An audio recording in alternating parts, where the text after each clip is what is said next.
All right, so we're gonna try to cover three things today. So today in particular, I probably won't ask the audience any questions because that always takes a long time for you guys to answer. We don't have a lot of time. We're gonna try to hit three subjects today, but because I'm not asking any questions, if you have any questions, still feel free to just like raise your hand and say hey, and then I'll answer your question. So we're gonna have a review session for exam 4. This same time on Thursday, so it's your normal class period, and it's a reading day, so everybody should be able to make it. So at the review session, I'm just standing here, and I got all my PowerPoints ready, and I'm just answering questions. And when the questions stop, the review session's over. So if you have some time to review your notes between now and Thursday, you can just bring it in and bring in any oh, I don't understand this thing, what do you mean by that, or whatever, any questions about it. It's not going to be a lecture. It's just going to be answering questions, and and don't feel shy because generally people just show up. They don't have any questions, so there's virtually nobody here, and then we'll leave in 30, 40 minutes. So if you have questions, just keep asking them, and I'll answer any questions that you have on Thursday. It'll be like a review session just for you if you ask questions. If you don't ask questions, you'll be at the mercy of people who ask questions. Okay, so that'll be this Thursday. All right, so we're going to talk about apoptosis now, and there's two types of cell death, necrosis and apoptosis. So necrosis occurs generally when cells are damaged. This causes the cells to swell and then burst, so all of their contents get released, and if you're like a multicellular animal, what will happen is those cytosolic components, the parts inside the cell are now outside. They're going to cause an inflammatory response as your immune system says, hey, there's some cellular damage in this vicinity. Okay, but we're not going to be talking about necrosis, just as a contrast. We're going to instead be talking about apoptosis, which is also called programmed cell death. And apoptosis comes from the Greek word meaning dropping off or falling off, as if falling off, like leaves falling off a tree. So every fall, the deciduous trees lose their leaves. Trees not dying, the leaves are, and but it's all to help the tree survive. And the same way, apoptosis is a natural process that that a multicellular organism wants to kill some cells, and it's going to go through this pathway. Okay, so it's going to occur in response to normal extracellular developmental signals. And it's going to occur by a defined molecular pathway. There's a few little branches in there, but it's generally one pathway. And then nothing's really wasted because neighboring cells are going to engulf the dying cell and then reuse all the components. And because the cells that are dying are being engulfed, there's nothing released into the cytoplasm, and so there's no inflammatory response. Okay, so these are just a few of the ways that programmed cell death or apoptosis benefits the organism. So one is the maintenance of adult tissues. So you basically you're making cells, you have to turn them over, at a certain rate. And the most obvious here are the blood cells, where an average human is making 500 billion, 5 times 10 to the 11 blood cells every day. And so if you're making that many, well, you have to get rid of that many too. So you're going to be killing that many by apoptosis. Then there's the elimination of virus-infected cells. So one of the ways that your body limits viruses infecting is just to kill those cells. So the cells, when they're virus-infected, will kill themselves. And while that's pretty drastic for the cell, it helps the virus from spreading, or it helps the body by limiting the spread of the virus. Okay, and then similarly, if a cell is very damaged by DNA, then the cell is going to just cut off and decide to kill itself rather than try to repair everything and not all the DNA damage and not fix everything and then have a chance of, let's say, activating oncogenes or inactivating tumor suppressor genes and then causing cancer. Okay, so it's a way of it's better for the whole body to lose a few cells that were very damaged rather than have that cause cancer. Okay, and then during the immune, you're creating your immune system. So when B cells are making antibodies or T cells are making T receptors, they're basically modifying the sequence, and then they're making them in they have lots of little components which they're rearranging to make the antibodies and the T cell receptor. And so this is going to produce new combinations, and then they're going to test whether those new combinations recognize self. And those so when you get a new T and B cell, they're called immature, and they're going to mature for B cells in the spleen or for T cell receptor in the thymus predominantly. And at that point, they're being exposed to peptides that are coming out of the body, which are, this is more information you need, but it's being co-expressed with an MHC molecule. So they're looking at that combination, and then if they see, something like if their antibody or their T cell receptor responds to that, then they're going to kill themselves. Okay, because if they didn't do that, then they would go out in the body and they start attacking the normal cells. So about 95% of the immature T and B cells that are made are going to die based on self-reactivity, okay? But if you didn't have this, of course, your own immune system would be attacking you all the time. Then there's the sculpting of tissues during development. I'll show you a slide on this. Basically, you're born with webbing in between your digits. All that's going to go away. And that's just one example. There's like tadpoles, I'll show you that too. And then nerves. So there's, a lot more nerves are made than are going to survive. So basically, nerves often have to travel long distances, sometimes from the spinal cord out to the end of your arm or your legs, or they're going from your eye into your brain, and they have to make the right connections. So if they don't make the right connections, then they're going to be killed. Okay. So one thing that's occurring even probably in a lot of you right now, the tail end of it is during puberty, your prefrontal cortex grows like crazy.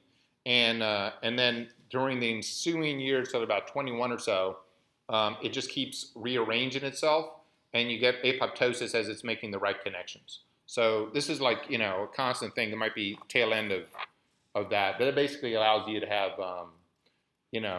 some sense of restraint.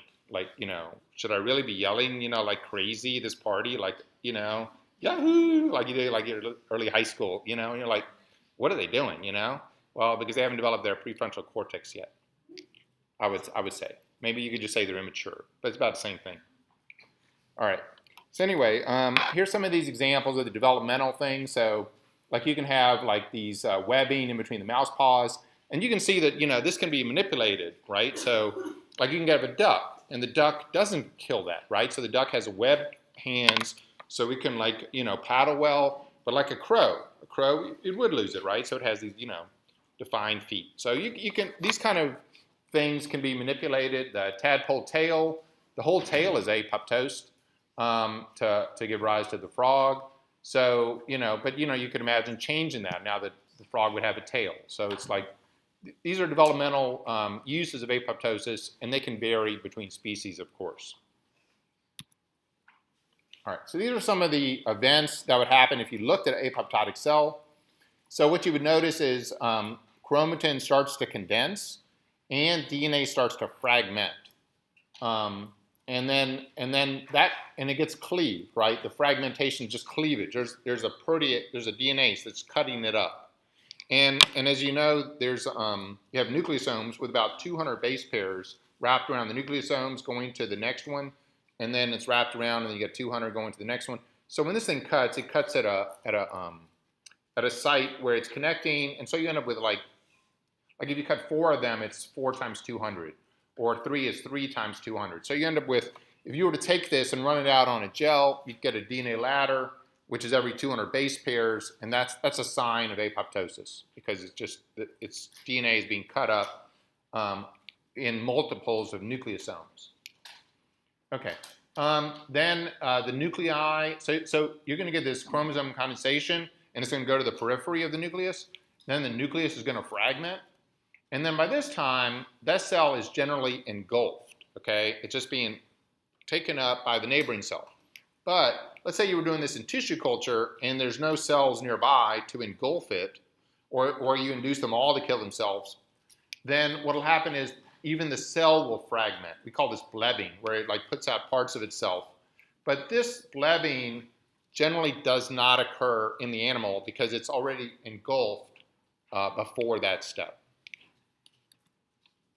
So here we're looking at a normal cell nucleus. Here's a normal cell. Here's the nucleus. You can see some condensed. So this is electron dense area. This is a transmission electron micrograph.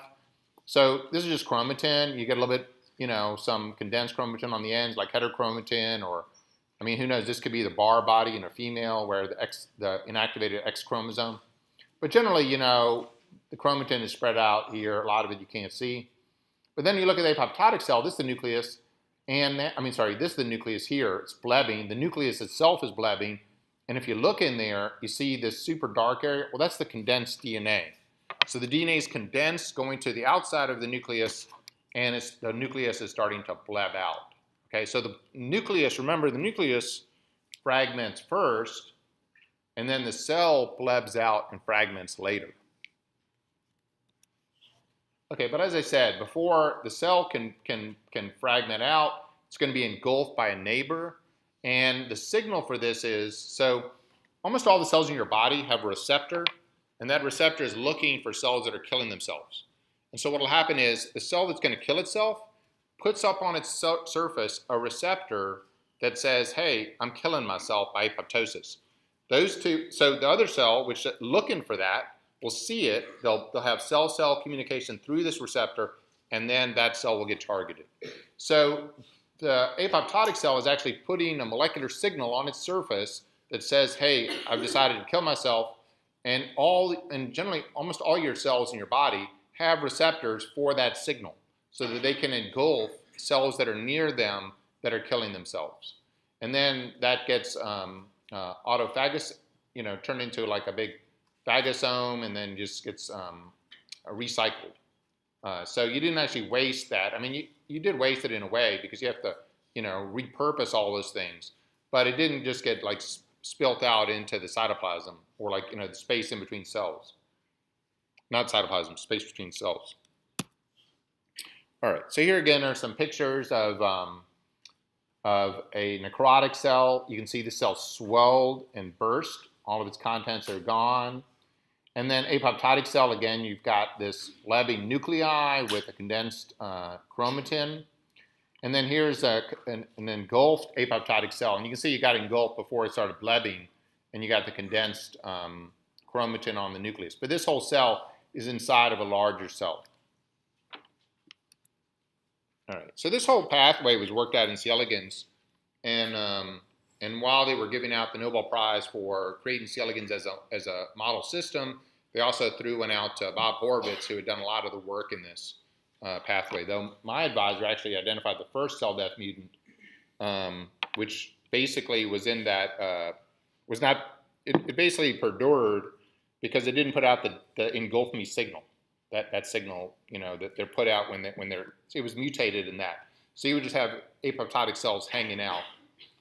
And so here you can see, C. elegans. So C. elegans was easy to study this because it's transparent. And cells that are killing themselves, when you're using Nomarski microscopy or DIC microscopy, you can look at a particular layer. And these cells look like they're sticking out of the plane. And so they look like little buttons sticking out. And so like my advisor identified a mutant where there'd be a ton of these things hanging out because they couldn't be engulfed anymore. And then a SED3 mutant, as we'll see later, this is one of these Cas spaces that's going to be doing the apoptosis. And if you don't have this, these cells, the same cells don't kill themselves. And this is one of the reasons it's called programmed cell death, is because in C. elegans, it's an invariant lineage. All the cells divide at the right time. They become the right thing. And in certain parts of the division, this cell is destined to kill itself every time. And so it's programmed. The cell death is programmed. That cell is going to be made. It's going to immediately kill itself. So you know when the cell is supposed to kill itself and, at what time. And so it's very easy to study whether or not this is happening or not, because it's always supposed to happen at exactly the same time in development. All right, so here's this overview of this pathway. It looks a little complicated for now. So what we're gonna come back to this, and what we're gonna do right now is we're just gonna focus on the fact that this pathway is gonna eventually lead to upstream caspases, which are proteases, activating downstream caspases, which are related proteases, and those proteases are going to chop up proteins.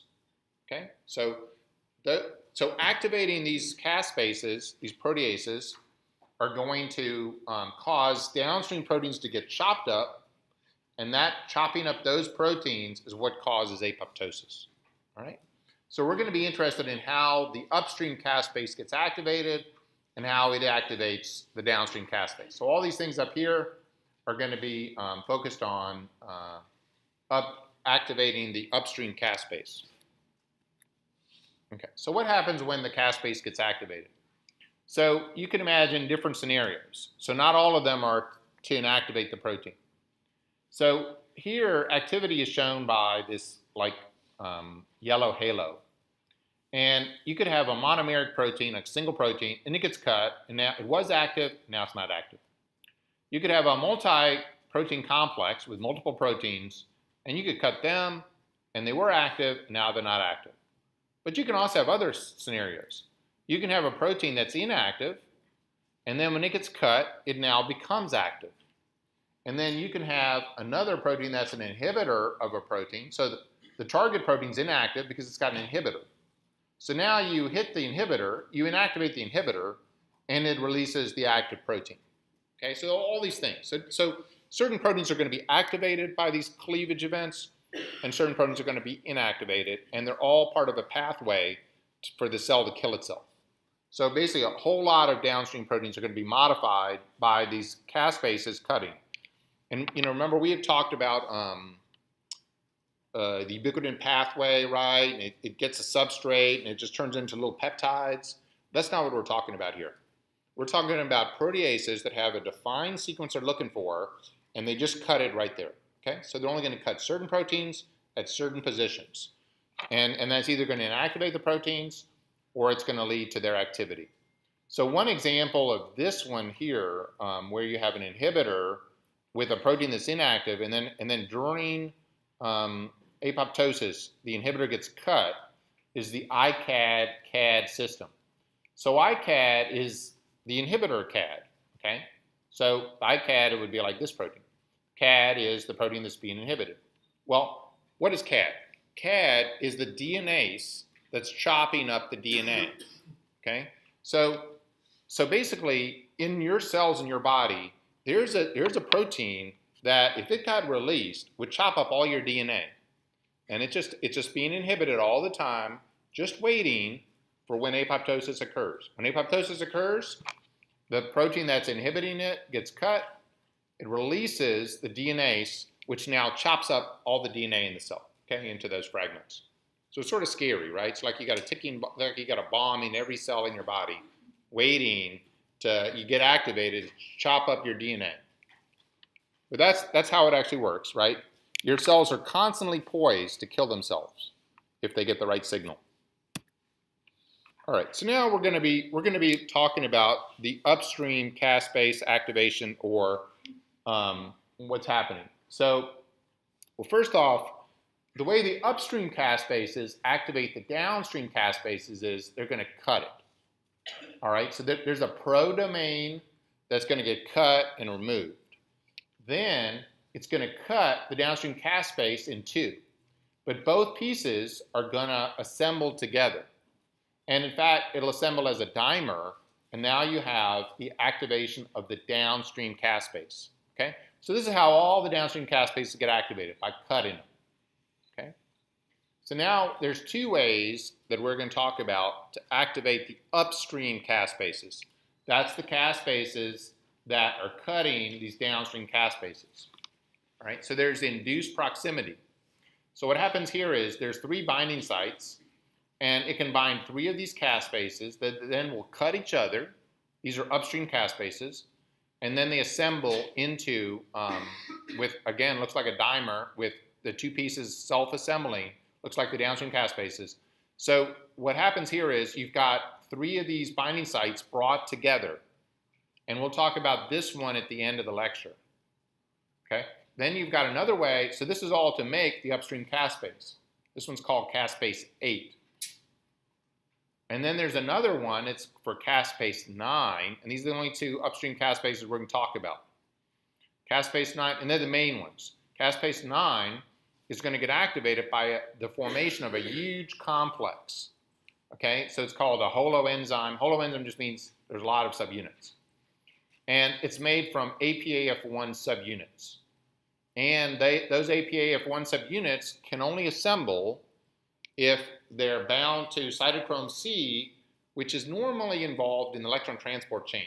Okay, so it's normally moving electrons in the mitochondria. Okay, that's its day job. But it will get released into the cytoplasm, and when it gets released in the cytoplasm, it won't do its day job. Now it's going to bind to APAF1, and that's going to make the APAF1 assemble into a holoenzyme called the apoptosome. Okay, so it's like a big complex called the apoptosome, and some of these drawings are incorrect. So like this one looks like there's 6 units, but it's not. Okay, there's 7. It's a 7-mer. And it looks like the caspase is bound on the end, but it's not. The caspase is bound on the inside. I'll show you in a minute. So this is like the APAF1 by itself. So it's self-binding to itself, and there's no way it can form anything because it's bound to itself. I don't know what that is. Do you? It's what? Oh.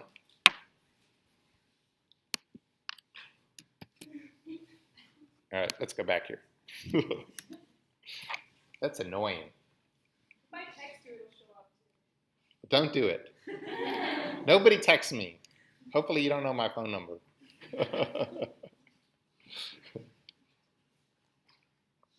But I did turn off the noise. Anyway.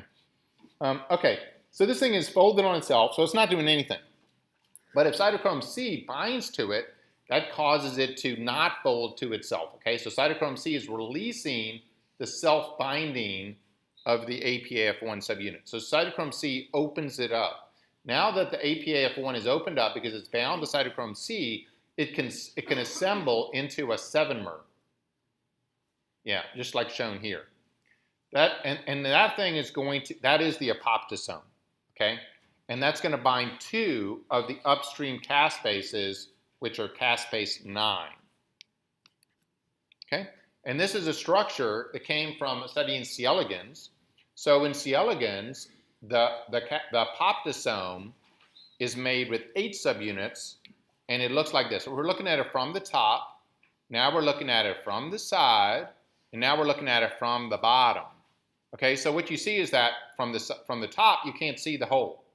From the side, you can't see the hole either. But at the bottom, you can see that it has a little cavity. Like if you just look at it if you look at this one from this direction, it's got a cavity, and in the cavity is where the 2 caspase 9s sit.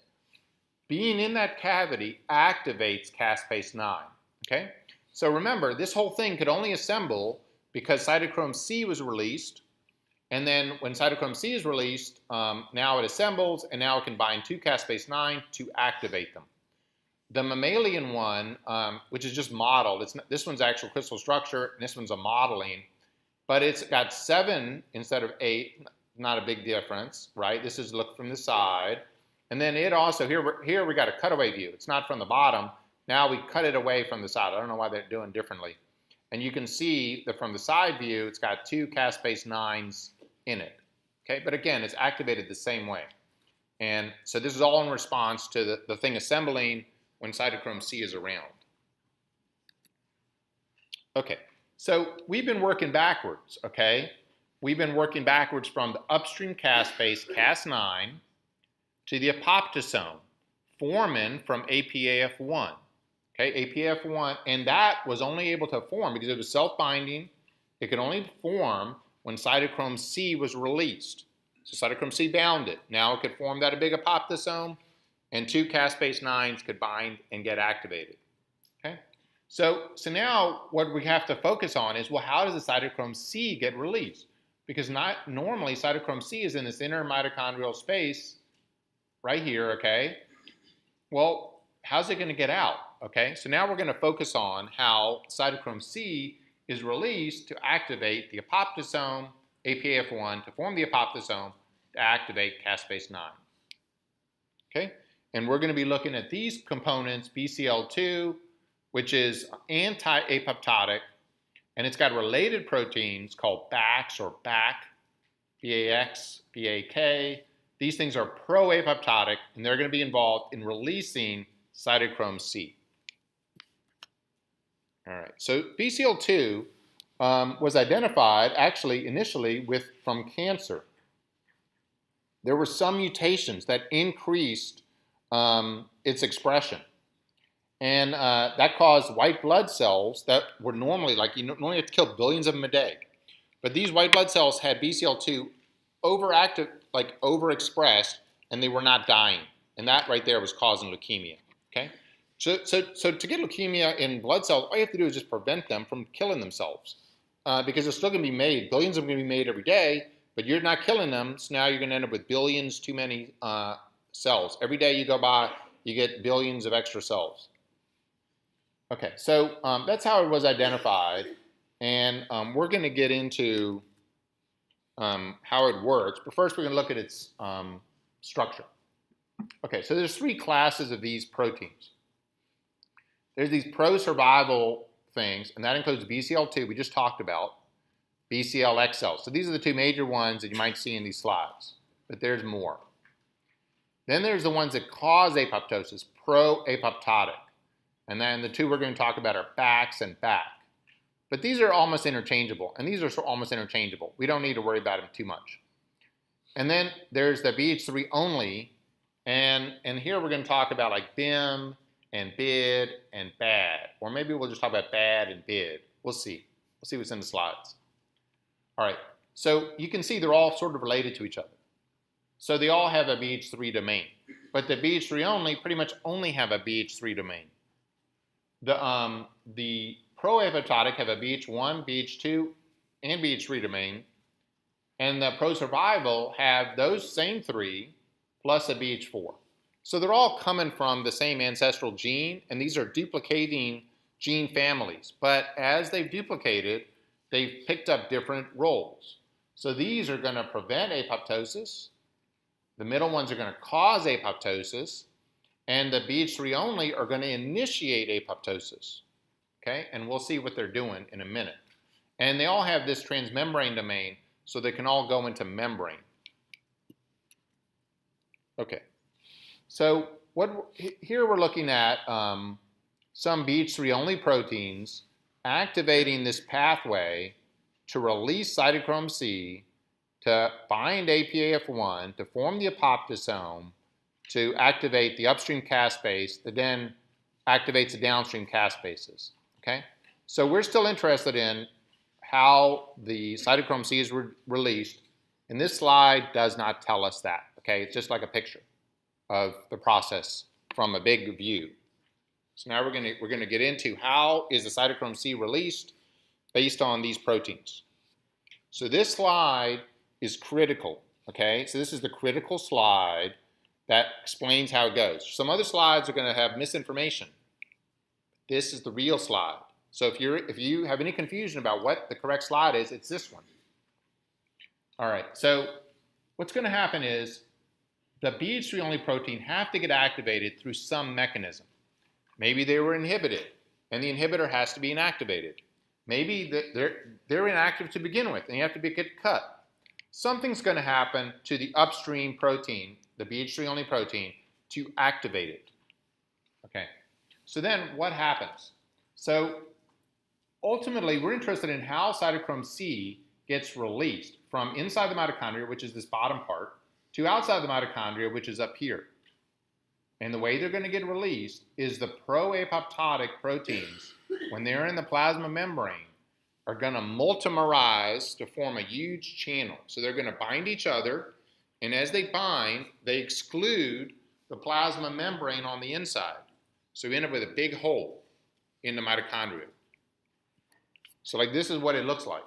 So here we're looking at fragments of mitochondria, and here in green is Bax. So this is one of those proapoptotic things, and you can see that like, and here this time 22 is embedded in the plasma membrane, and you can see there's no plasma membrane where this thing is making the huge hole.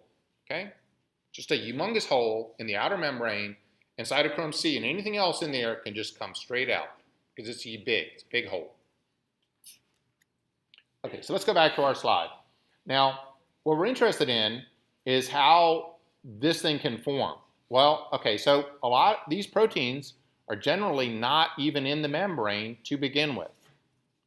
These proapoptotic like Bax or BAC.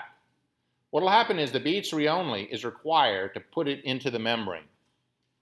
Okay, so this is an upstream thing that's going to be required to put in the membrane, and then they can multimerize. But then what are the anti-apoptotic proteins doing? Like BCL2 or BCLXL. Okay, what they do is they're actually not they're sort of in the membrane, but they're not fully in the membrane. Okay, like they have one transmembrane domain, but the BH3 only protein will put the other membranes, like here you see membrane 9 in the transmembrane section 9, but then 6 and 5 are out. So BH3 only is going to put it in the membrane. Okay, so BH3 only is going to activate the proapoptotic, but the BH3 protein is also going to activate the anti-apoptotic. So what is the anti-apoptotic doing? It's trying desperately to prevent the proapoptotic from forming this big multimer. And the way it's going to do it is it's going to bind them one-to-one. Okay, so if it turns out that you have more anti-apoptotic than proapoptotic, all of the proapoptotic will get bound up and can't form the big channel. Okay, so that's how it works. So while you could think that the BH3 only is proapoptotic, and it sort of is because you can't get apoptosis without it, right? It initiates it. It's activating the proapoptotic by putting it in the membrane, and it's activating the anti-apoptotic by fully putting all of the transmembrane domains into the membrane. Okay, so it activates both branches, and then whoever has more will win.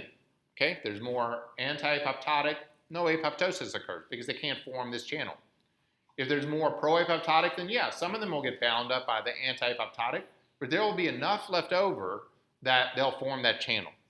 Okay, so that's what determines it. All right, so we're going to look at particular examples of how cell death is regulated. One example are these neurons. So like I told you, the neurons have to hit their target, and your body, because they're often going over big distances, your body's going to make more neurons than it needs because it wants to make sure it hits a target. And who knows, that neuron may take a bad turn or something, right? So the nerve cells, you make more of them, they're going to hit their target. The target cells are going to give them a survival factor that will keep them alive. And that's called a neurotrophic factor. Okay, so those are factors that keep them alive. And they get it from the target cell. So if a nerve cell put out its process over here, well, there's no neurotrophic factor, it's going to kill itself. Like here it looks like they all hit it, but in fact, once one of them makes a connection, the other one really can't get at that particular target cell. But at any rate, the one that does not get the connection, they end up killing themselves. Okay? So your body's making more nerves than it needs to make sure it hits every target that it needs to hit, and then it kills the ones that did not reach the target or bind to it sufficiently. Okay? So we're going to go into what is the pathway, the molecular pathway by which a neurotrophic factor controls the apoptosis. All right, so here's a diagram. Now down here, just ignore all this nonsense about ions going in. This is what happens when you take old reviews. That's what people thought was happening. That was ridiculous, right? I mean, it was like speculation. No, remember, go to the other slide if you want the mechanism. The mechanism is Bax forms huge channels that everything just comes out. It has nothing to do with ions going in. It's nonsense. I just like this slide because it's got a good drawing up here. So we're focusing on the upper part. Okay, so what's happening? So when the neurotrophic factor is present, the PI3 kinase gets activated from this receptor. It's going to activate AKT kinase, and then AKT is going to phosphorylate a particular BH3 only protein called BAD. That phosphorylation is the signal for a 14-3-3 protein to bind to the phosphorylation and inhibit BAD. Okay? So what's happening? The way these nerves keep themselves alive is they're constantly getting the neurotrophic factor, which is causing this pathway through PI3 kinase to AKT to phosphorylate BAD to keep it inactivated. Okay? So it's being inactivated. Now what happens if there's no neurotrophic factor? Well, PI3 kinase does not get activated. AKT does not get activated. BAD does not become inactivated by this phosphorylation. So BAD then comes in, and again, just ignore this part of the talk, the slide. BAD comes in, and it's going to take the activating pro-apoptotic and put it in the membrane. It's going to take the antibiotic and put it in the membrane, fully put it in the membrane, and then they're going to fight it out to see whether you get apoptosis or not. Okay, so that's how it works by going to BAD. But even this drawing, which I like, is incorrect. If you guys remember from, did they go over PI3 kinase? Huh? Did you guys go over PI3 kinase? You did? Okay. So if you remember, PI3 kinase is not working like this in the cytoplasm. It's all happening at the membrane. This just to remind you that you got to take these pictures with a grain of salt. So basically, as you know, this is a receptor tyrosine kinase. It's going to cross-phosphorylate based on the neurotrophic factor. You're going to PI3 kinase is going to bind, which brings it to the membrane. PI3 kinase job is to take PIP2, phosphorylate it to turn into PIP3. That's the docking site for AKT and PDK1. They're both kinases. PDK1 then phosphorylates AKT. Now that AKT is phosphorylated, it can go away from the plasma membrane and becomes activated. So this is all clarification. The clarification is that this slide was sort of, playing loose with the pathway by showing you it in the cytoplasm, when in fact it's all happening at the membrane. Okay. All right. So we're going to go to another type of cell death now that's going to use a different upstream caspase. This is caspase 8. And this one is the induced proximity pathway. All right, so what are we looking at? We're looking at cytotoxic T cells. And let's say this cell were infected with a virus. It's going to chop up the protein, put it on the surface, and this cytotoxic T cells, hey, I recognize a foreign protein with your MHC protein, which we don't need to go over in this class. And it says, hey, you've got foreign proteins inside of you. Probably there's something wrong, like maybe you've been infected. So it's like, I'm not taking any chances. I'm going to kill you. So the cytotoxic T cell is going to send a signal to kill this cell. All right? So what is that signal? Because it's not killing it. It's just telling that cell to kill itself. It says, hey, I'm going to give you the signal to kill yourself. So what is that signal? Turns out the signal is just putting this thing called fast ligand in 3 of them all together. Okay? So what's going to happen, let's draw this out.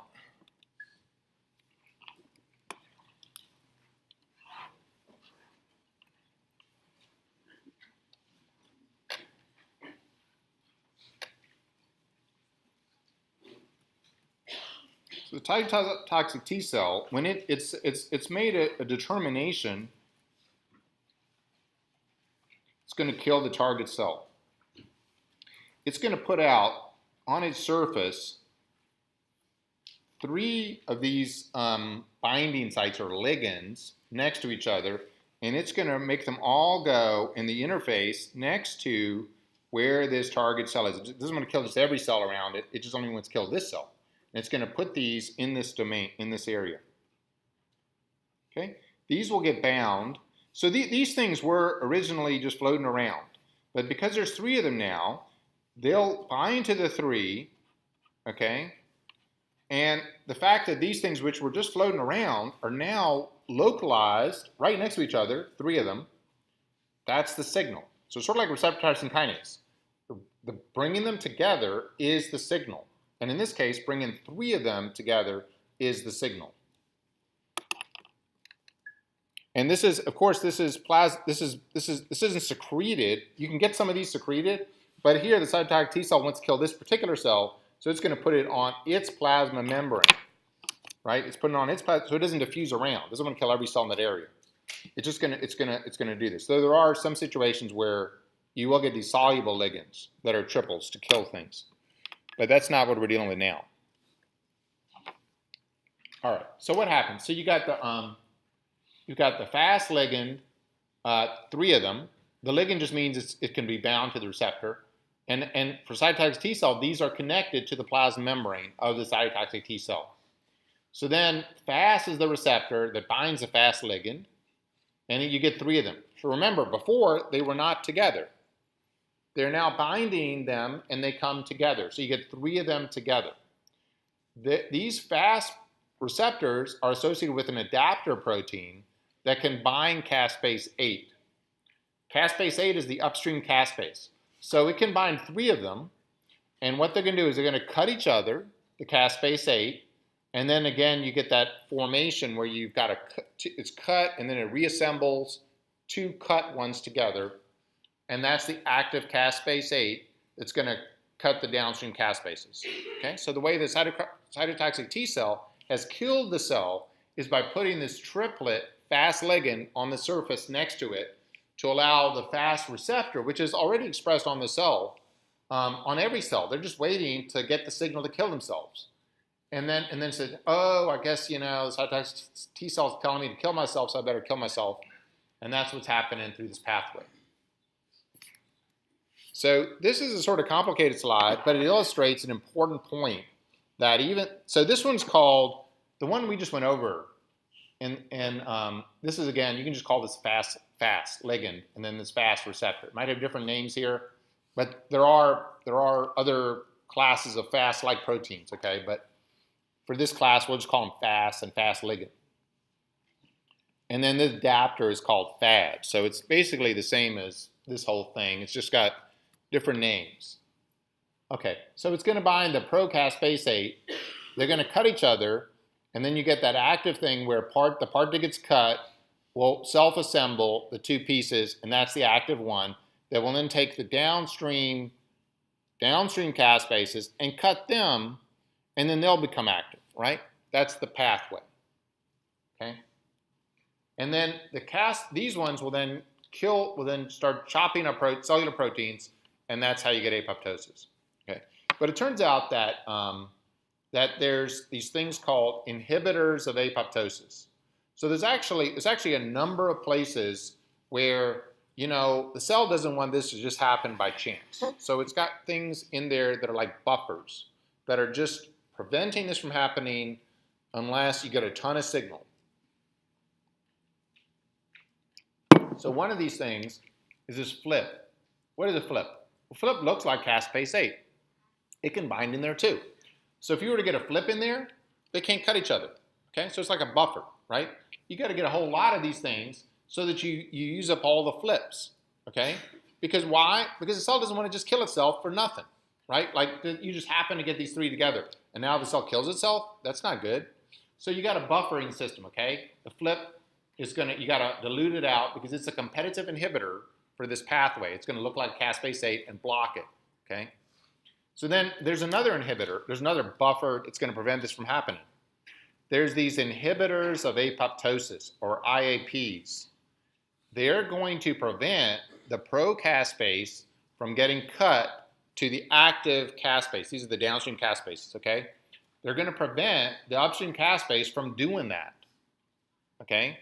So that's another buffering system, because you don't want to just have some rogue upstream caspase activate these guys, and then suddenly you've got, the whole cell killing itself.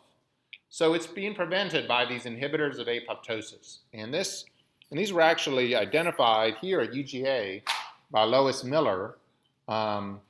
So basically what she was doing is she had a virus, a baculovirus. It's an insect virus. It infects insect cells. And she was just randomly knocking out every gene on this huge virus and say, well, what does it do? And when she knocked out this one gene, she put it into the cell killed themselves. She said, whoa, if I knock out that virus gene, the cell kills itself. Okay, it was killing itself through apoptosis. Okay, so basically what that one gene was doing was preventing the cell from killing itself. Okay, so it was an inhibitor of apoptosis. And then they went on to show that while that was a virus-specific protein, they went on to show that there were cellular inhibitors of apoptosis that were doing the same thing. And other viruses actually use this type of mechanism, because it's like a race, right? Like if a virus infects a cell and the cell kills itself, well, the virus is not going to have any luck expanding itself, right? That virus is going to be out of luck. But if the virus can go in and block apoptosis, now it can expand itself. Okay, so the different ways to do it. So some of them express the actual counterparts of the IAPs. So the first one she identified was virus specific, but then she saw that other viruses actually picked up parts of the gene from that organism that allowed it to block it. So they actually picked up the cellular IAPs and incorporated it into the virus, again, to block it. Other ones overexpress BCL2, which you remember BCL2, right? It's the this one. So it just overexpresses it like crazy. So then the pro-apoptotic can't even form the channel, okay? So the viruses have different strategies, but their goal is to block apoptosis, because otherwise, they're going to die with the apoptotic cell. All right. So we've got this problem where, okay, even if you have enough of the signal, because the cytotoxic T cell has loaded up that surface with a ton of these fast ligands, okay? It outcompeted all of these competitive inhibitors, these FLIP, and now you've got the activation of the upstream caspases. You still got a problem. That problem is it's hard for the upstream caspase to activate the caspases because of these inhibitors of apoptosis, okay? So it's got to get rid of these guys, these inhibitors of apoptosis, to be able to do its job. Okay, so it's going to activate the intrinsic apoptotic pathways. This is extrinsic for external, and then it's going to do the intrinsic, which goes to the apoptosome. I agree this picture of the apoptosome is pathetic, right? It's a big, the big complex, forms of 7-mer, just ignore what it looks like. This is the normal apoptosome, okay? It's gonna get activated again by cytochrome C. So why does it want to open up the membrane to release cytochrome C here? Why, just have more activity? No, that's not the case. It turns out that inside the mitochondria is something called SMAC Diablo, and one lab called it SMAC, and one lab called it Diablo, and they published in the same issue of Cell, and so we have to call it both, because nobody has priority. So SMAC or Diablo, same protein, it's being released. When you make these big channels, it's coming out of the mitochondria. And when it comes out of the mitochondria, it's going to inhibit, its job is to inhibit the inhibitors of apoptosis. So these inhibitors of apoptosis are preventing the procaspase from getting cleaved to the caspase by the upstream caspase. But now, SMAC Diablo, when it's released, inhibits it. And then, of course, at the same time, you're releasing cytochrome C, which activates the apoptosome, so now you have even more activity to do it, okay? So this extrinsic pathway is going to also lead to this thing. And even when you do the intrinsic pathway and you cause a big hole, you're also inactivating the IAPs, because you get SMAC Diablo released, which is an inhibitor of the inhibitors of apoptosis, okay? So then the question is, well, how does this upstream extrinsic pathway activate this, form those big channels in the mitochondria? And the way they do it is they're going to take one of these BH3 only proteins called BID, which is inactive, doesn't work, and they're going to cut it, okay, because they can cut proteins. Now the truncated BID is now active. So what's a BID? Well, we already saw it in that diagram, right? It's a BH3 only protein. These are one of these proteins that are going to take the pro-apoptotic, put them in the mitochondrial membrane.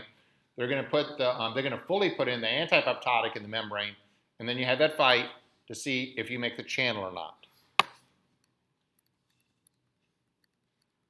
Okay, so what this is saying is that through this activating bid, the extrinsic pathway, which uses caspase 8 through this fast ligand pathway, is also going to open up channels in the mitochondria that, one, release SMAC diabolate to inhibit the inhibitors of apoptosis, and two, bring in the apoptosome, assemble it, which will also end up cutting the downstream caspases.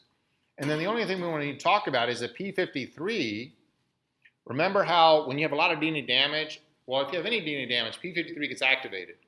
And if you have a lot of DNA damage, P53 is going to signal the cell to kill itself. So how does P53 kill the cell? It does it because one of its transcriptional targets, okay, it's going to assemble into this tetramer, as we talked about before. One of its transcriptional targets is BAX.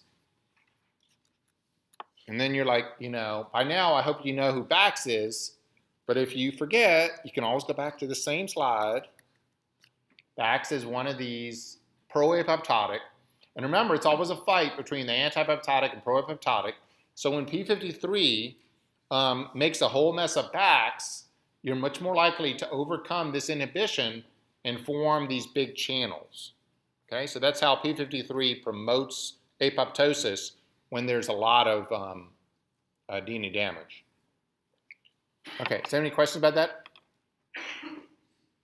All right, very good. We're moving. Moving on. We're going to now do microRNA.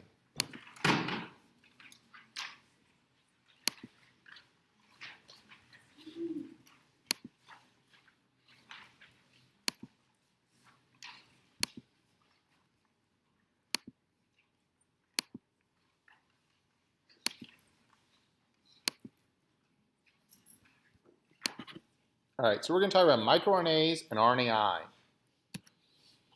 So this was awarded the Nobel Prize a few years ago to two people I know who are in the C. elegans field because it was discovered in C. elegans. Again, another Nobel Prize for C. elegans. It's been like 3 so far.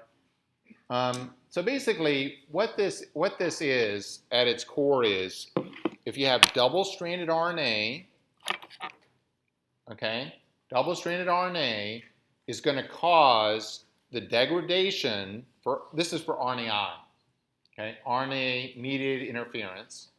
And the guys who won the Nobel Prize was Andy Fire and Craig Mello. The double-stranded RNA is going to cause that mRNA to get chopped up. And Andy Fire basically got the Nobel Prize for realizing that it was double-stranded RNA that was doing it. And he called up Craig Mello, who had shown that this thing, once you put it in one part of the worm, it gets amplified and spread to the whole worm. And so Craig Mello gets the Nobel Prize because Andy Fire called him up and and told him this insight. But you're basically getting it for the mechanism. But Craig Mello then later did a lot of work to flesh out the pathway. So basically, like here, they're doing an in situ hybridization for a particular gene, mRNA. And then once you do this double-stranded RNA, you see it's gone. Okay, just all got degraded. So this is a way, scientists love this, okay, because this is a way they can inactivate any gene they want by just making a double-stranded RNA against that. That's why they won the Nobel Prize. Not because people care about C. elegans, RNAi, or whatever, right? It's because this mechanism now works in all these different organisms, right? Single-cell organisms, plants. In fact, the plant people were already on this, but they just didn't understand that it was double-stranded RNA. So they just barely missed out on getting the Nobel Prize instead of the C. elegans people. Okay, so it turns out that microRNAs, so RNAi is really a defense system that seems to really be geared against blocking transposons, just chopping up transposons, because you're trying to limit transposons jumping around. So so there's a lot of retrotransposons that go through RNA, and you're going to chop it up. Okay, so this is why this system evolved, and we can use it to chop up genes of our interest. And the siRNA are generally going to bind as a 21-mer or around, and it's going to bind completely, and it's going to cause the target to get chopped up. Now, the cell also has thousands, hundreds or thousands of microRNAs. Now, these are like genes that produce a microRNA. And the microRNA is going to target a particular mRNA, and it's not going to cut it immediately. It's going to cause it to get, first it's going to stop its protein translation, can't make protein. Then it's going to segregate it into a place where it later gets degraded, P bodies. We'll talk about them. But the difference between microRNA and siRNA is this one binds completely, and the microRNA generally has some kind of like these kind of bubbles, these like loops in it, where it doesn't, you got extra bases, so it bubbles that out, okay? So it's incomplete binding. But this is a natural, this was also discovered in C. elegans, but these guys, even though this is like, these things are super important for all kinds of processes, because the C. elegans guys won the Nobel Prize for siRNA, and they're going to use pretty much the same pathway. The people who discovered microRNAs, even though they're super important for development and everything else, are sort of probably messed up. They're probably not going to get the Nobel Prize. But they should, because it's a totally different process, and there's, you wouldn't be able to develop an animal at all unless you had these working properly. All right, so here we're looking at microRNAs. They're just normal genes being expressed as RNA, okay? But they're not protein coding. They're going to form complex patterns based on base pairing, okay? They're going to have a loop at this end like this, and they're going to look sort of like that. They're going to get what's called cropped by a an RNase in the nucleus called drosha. They're going to get exported. Then they're going to get what's called diced, where they get that loop taken off, okay? So now you got two of these, and they're going to get loaded on to a protein called RISC, RNA-induced silencing complex. That RISC protein, so it's a protein complex that's made with argonaute proteins. Okay, so argonaute with this little 21-mer microRNA is going to be the part that's looking for mRNA. When it finds a bind, when it binds it, it's going to take this mRNA and it's going to, its binding is going to block protein, making protein translation. Two, it's going to take it and move it to a P body. Let's move forward. It's going to move it to a P body, which are places in the cell that they accumulate all of these like mRNAs bound to argonaute proteins. And in these P bodies, there's decapping proteins. So you know that the mRNA has a 5' cap that protects it from degradation. That's taken off, and then they get chopped up, okay? So if you look in the cell where the decapping enzymes are, they're in these P bodies. If you look where argonaute proteins are accumulated, because they're the ones that brought it there, they're accumulated there too, okay? Here you can merge, see the same thing, okay? So microRNAs are eventually going to be brought to the P bodies and degraded, okay? But they're not being cut immediately like an RNAi. They're just going to be brought here to these P bodies and then degraded. Okay, so this is another way of drawing it. You've got this microRNAs are initially being cropped by drosha, and then they're diced by dicer, and then they get loaded onto argonaute complexes, which only use one of the strands. Okay, when it gets this incomplete binding, then they're drawing it like here, like they're saying this is the incomplete binding, but that's also not a correct drawing. The incomplete binding is almost always these loops. It's not like part of it, it's a loop. So it's like, but when it forms that loop, like it's a microRNA, it goes to the P bodies where it's going to eventually be degraded. But it doesn't actually cut the mRNA at this point. But if you get 100%, pretty much 100% or so of it binding, then it gets cut. So basically, the microRNA pathway is going to have incomplete binding, and it's going to bring it to P bodies to get degraded. And the RNAi pathway is just going to cause it to get cut right there. Okay?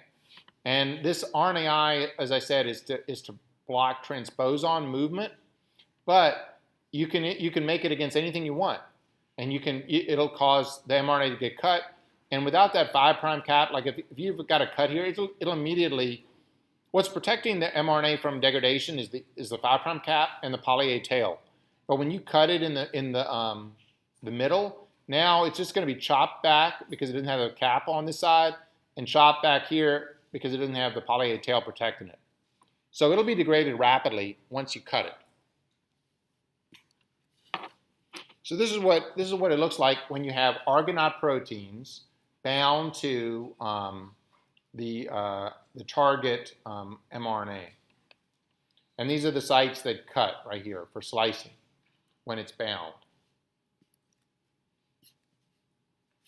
Okay, so there's another pathway by which RNAi can work. So, like I said, you got the RISC complex, that's Argonaute and the siRNA. So siRNA just means short interfering RNA, okay? And it's a 21-mer about, that's the active site. So that's gonna, if it binds completely, that's gonna cause degradation. This occurs in the cytoplasm, generally. But in the nucleus, there's another complex called RITS for RNA-induced initiation of transcriptional gene silencing. This RITS complex is also going to bind to the mRNA, this siRNA. But it's looking for pairs on the mRNA as it's being made by RNA polymerase. Okay? When it gets that link, the RITS is going to cause DNA methylation and histone methylation in this region because it's on this thing, it can bump up with the DNA, and it's going to repress transcription. So almost all your transposons, which this pathway is designed to silence them, they don't want to just keep chopping up the RNA being made all the time. They want to go in, and anywhere there's a transposon that's being made, they want to silence, turn into heterochromatin, that region. So this is actually very important for transposon silencing. But if you're targeting a gene for degradation, it's going to first degrade it, and it's also going to take that region in the genome and repress it. Okay, so it'll shut off two ways.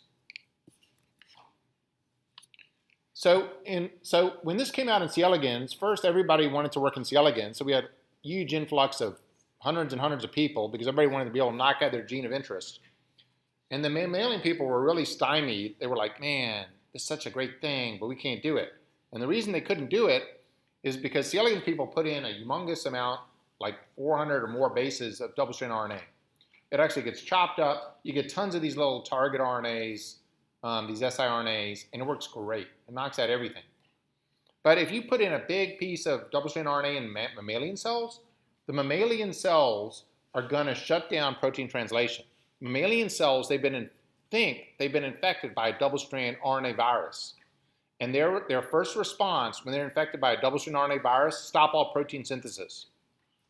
So in that situation, you can't study anything because, you've basically shut down the cell. But it turns out that these small 21-mers, okay, the small siRNAs, don't induce this block on protein translation. So now mammalian people are like, oh, well, that's fine. We'll just use lots of these little small ones, and we can still target our gene. So that's what they do. So they use siRNA for short interfering RNA, and they either introduce those directly into the cell, or they make a construct, a DNA construct, that has two of these in anti-parallel positions so they can bind each other. And then these things form short hairpin RNA, which also get cut by dicer and cleave to form the same thing. So they get the same about 21-mer siRNA, which then gets put into the RISC complex and can go after target RNA. Okay? So either they're introducing a DNA that encodes the shRNA, short hairpin RNA, or they're directly just adding this to the cell, the siRNA. So because you can, this is pretty powerful. C. elegans is super powerful because it actually, this siRNA effect, RNAi effect, gets spread from tissue to tissue.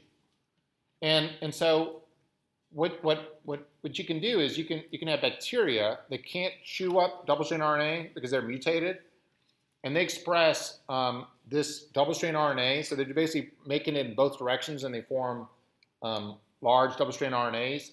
And so these bacteria are loaded with double-stranded RNAs. Well, these nematodes eat bacteria. They're going to eat it. The intestine is going to take up the double-stranded RNA.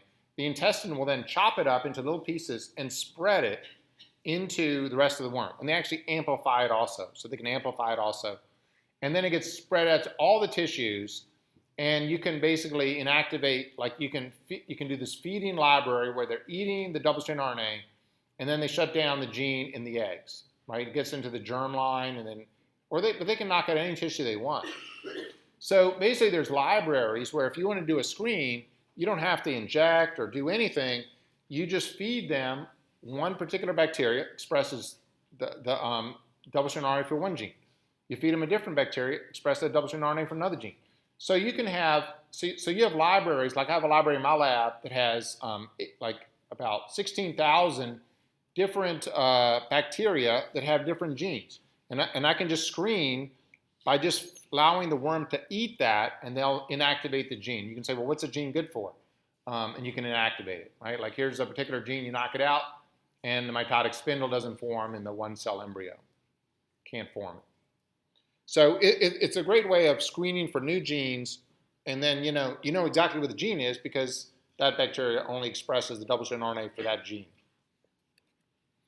And you can do similar siRNA screens in mammalian cells, but what you're doing now is you're taking those siRNA, which are these short RNAs, okay, and you've got libraries of them, and you're just introducing them into different wells. So you grow your mammalian cells in the bottom of these wells. Each well gets a different siRNA, and you can because there's so many wells, by the time you screen through the whole genome, you need to have the thing automated. So it's got an automated imager that just like moves it and takes pictures of every well. And then let's say you were interested in, like mitotic spindle.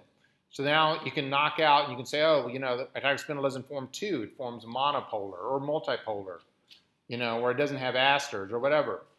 And you can just do screens for whatever you're interested in if it occurs in tissue culture.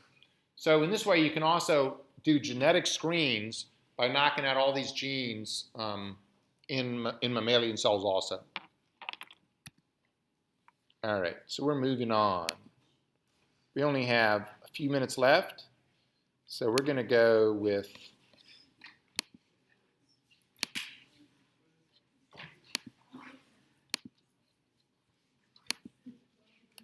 all right, so we're gonna start with CRISPR-Cas9 because it's in the news a lot.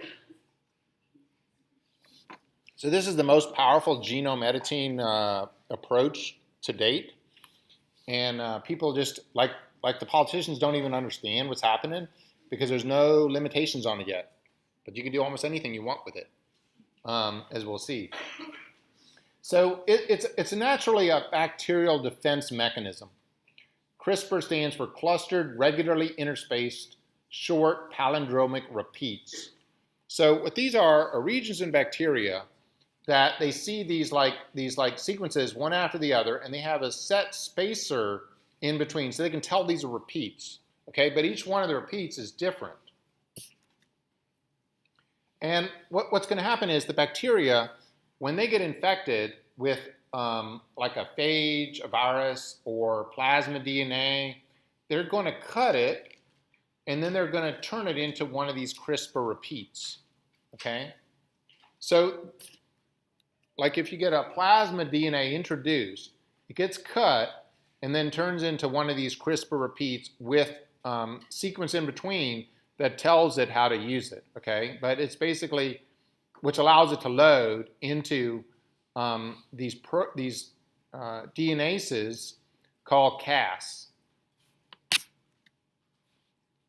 So these Cas genes are nucleases that they're going to cut DNA.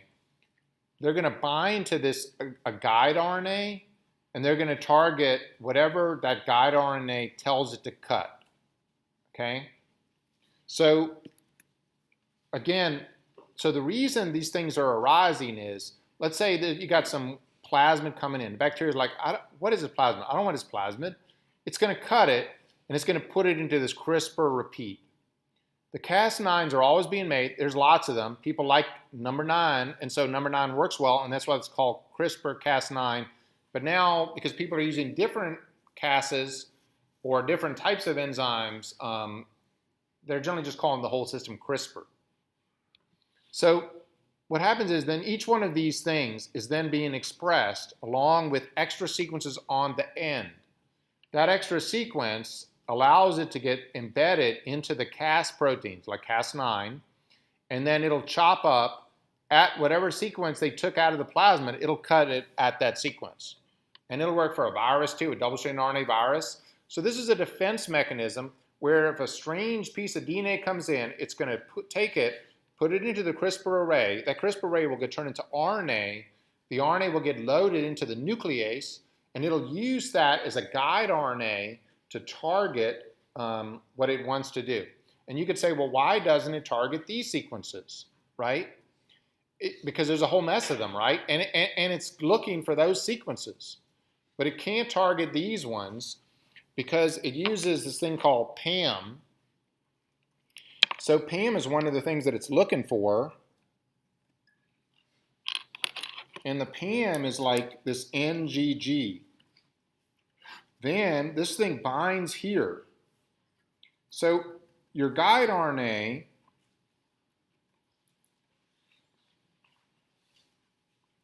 is going to bind to the sequence, but it wouldn't even see that sequence except for this sequence here, the PAM. It's usually NGG, it can be GGG, it can be other things. The Cas9 protein looks for the PAM sequence. When it sees the PAM sequence, then it says, well, do I have a match? So if it doesn't have the PAM sequence, it won't do it. Well, the PAM sequence, while it's in the target that's going to get cut, and it was in the original target, okay, is not in the repeat part that's put in the genome. So while the PAM was there, because that's why I chopped that section, right? It's now only in the target. It's not in the repeat. Okay, so it's a sort of smart way. It needs to have this sequence. It was there already, but it doesn't put it into its guide RNA because this guide RNA came from that repeat, right? Like you got, this spacer and then another repeat and a spacer, another repeat like this, right? So these are the repeats, but there's no PAMs here. Okay, so it won't chop up this CRISPR repeat. So everybody see that?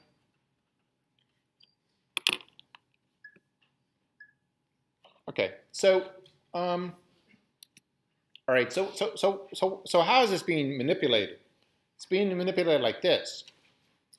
The only thing they're doing is it allows you to cut almost anywhere you want in the genome. You're like, well, how powerful is that? Well, it's powerful because, one, you can knock out genes by cutting them. You're like, oh, the cutting knocks it out. Well, not really, because it's going to get repaired. But the repair is going to be through non-homologous end joining. In the non-homologous end joining, you always chew back some of the sequence before you join them together. Okay, so they're going to lose some sequence, and if you lose an odd number of bases, so it's not odd, but not a 3-mer, then suddenly it's out of frame. Okay, you're reading it every 3, but now it's out of frame, and then that's the end of that protein, right? It'll go out of frame from that point. So one, you can knock out any gene you want, but then you can also use homologous recombination to come in and introduce whatever you want. So let me just draw it really fast before we leave. Let's say I cut here. I'm going to come in with homology arms on this side, and then I can introduce anything I want in this place. It could be the exact sequence where I've just mutated a few bases. I could put in a whole nother gene. I could cut it. I could cut this one here. I could cut it here, and I could come in with homology arms over here and over here to delete this whole thing, or I could put in another thing. So I can start moving things around by wherever I put the homology arm, it's gonna recombine in, and I'll put in whatever I want in between. So it's very powerful in terms of manipulating the genome. And all it's doing is just a way that you as whoever you are, like generally scientists right now, hopefully it doesn't get to the level of just people doing it in the garage, can cut whatever they want and insert whatever you want. Like maybe in the future you're like, oh, I want a blue eye color. I'm going to knock out in my children, I'm going to knock out the brown pigment gene. That's easy to do. It's easy to knock out genes, but you can also put things in. You can also say, oh, this person has a genetic disease because they have these mutations in that critical gene.